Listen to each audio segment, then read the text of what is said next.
তামাক মূলত একটি অর্থকরী ফসল। বাংলাদেশের অর্থনীতিতে তামাকের একটি বড় ভূমিকা রয়েছে। আমাদের দেশের উত্তরাঞ্চলের বেশিরভাগ দেখা যায় তামাক চাষ। তবে তামাকের বেশ কিছু খারাপ দিকও রয়েছে, ভালো দিকও রয়েছে। মানুষ সব কিছু বুঝেই আমাদের বাংলাদেশের মানুষ লাভের আশায় তামাক চাষ মূলত করে থাকে। তামাক, আমরা যে তামাকটা দেখি, এইটি দিয়ে মূলত অনেক কিছু তৈরি করা হয়, যেমন নেশাজাতীয় দ্রব্য, সিগারেট থেকে শুরু করে আরও অন্যান্য অনেক কিছু। তামাক চাষের কিছু সুবিধার কারণে কৃষকরা এই চাষে বেশি ঝোঁকে। তার কারণ এই ফসলে নগদ অর্থ পাওয়া যায় এবং কিছু সুবিধাও পাওয়া যায়। কিছু কিছু কোম্পানি মূলত সরাসরি কৃষকদের কাছ থেকে এই তামাকগুলো কিনে থাকে।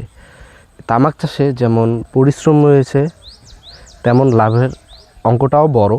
কিন্তু মানুষ এদিকে ক্ষতির দিক চিন্তা না করেই তামাক চাষ করে থাকে। কিছু কিছু খারাপ দিকও বলি, যেমন তামাক চাষে মানুষের যারা চাষ করে তাদের বাসায় যে লোকজন রয়েছে তাদের শারীরিক কিছু সমস্যা হয়, এবং তামাক চাষ করার পরে এই তামাক থেকে যে সকল পণ্য তৈরি হয় সেগুলো মানুষের অনেক ক্ষতি করে।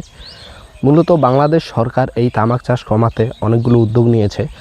বাইরের যেমন একটা আন্তর্জাতিক সংস্থা অর্থাৎ ওয়ার্ল্ড হেলথ অর্গানাইজেশন থেকেও তামাক চাষকে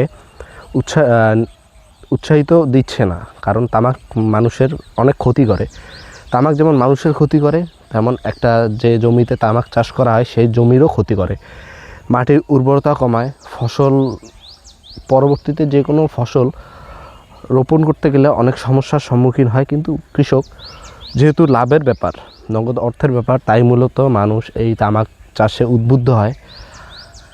আমরা যে মানুষকে বলবো, তামাক চাষ মূলত শীতকালে করা হয়।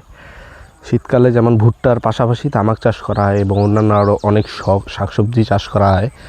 তামাক মূলত ছোট বীজতলা থেকে মূলত চারা আকারে নিয়ে আসা হয় এবং জমিকে সম্পূর্ণ ভালোভাবে চাষের মাধ্যমে তামাকগুলো রোপণ করা হয়। এরপরে জমিতে সেচ, সার, আরও আগাছা পরিষ্কার সহ বিভিন্ন মাধ্যমে তামাকের গাছগুলোকে বড় বড় করা হয়। আমার পিছনে যে গাছগুলো দেখছেন, মূলত এই গাছগুলো মোটামুটি অনেকটাই বড় হয়ে গিয়েছে এবং এখান থেকে মূলত কিছুদিন পর পর তামাকের যে নিচের পাতাগুলো, এই পাতাগুলো ভাঙা হবে। তামাক চাষ আমাদের পরিবেশকে অনেকটাই নষ্ট করে দিচ্ছে। তাই আমরা তামাকের পাশাপাশি যে সকল ফসল, যেমন ভুট্টা বা অন্যান্য শাকসবজি চাষ করে, সেই সকল ফসলকেই আমরা উৎসাহিত করব, এবং তারা যেন তামাককে উৎসাহিত না করে তাদের ক্ষেত্রে আমরা দৃষ্টি আকর্ষণ করছি, যেন তামাক চাষ থেকে তারা বিরত থাকে এবং এই পরিবেশকে আরও সুন্দর করে তোলে, এটাই আশা। ধন্যবাদ সবাইকে।